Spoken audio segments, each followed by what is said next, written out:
Ating kilalanin ang Miss Universe Nepal, na determinadong gamitin ang kanyang plataporma, para itaas ang kamalayan tungkol sa pagiging positibo sa katawan, at kalusugan ng isip. Miss Nepal, Jane Deepika Garrett. Ang kinatawan ng Nepal para sa Miss Universe 2023 na si Jane Deepika Garrett, ay nagpakilala ng bagong dimensyon ng pagkakaiba-iba sa kompetisyon. Si Jane ay 22 taong gulang, at kauna-unahang plus-size na modelo, na nakamit ang titulo sa kanyang sariling bansa. Ang kanyang tagumpay ay sumisira sa mga stereotype, at itinatag siya bilang isang maimpluwensyang modelo sa pagtataguyod ng pagiging positibo sa katawan.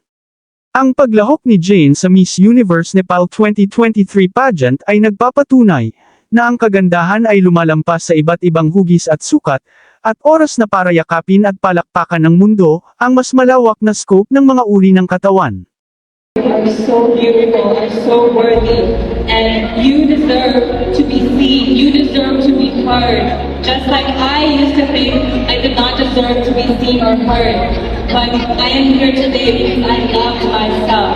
So please love yourself and accept yourself the way you are, because you deserve it. Thank you. Gracias.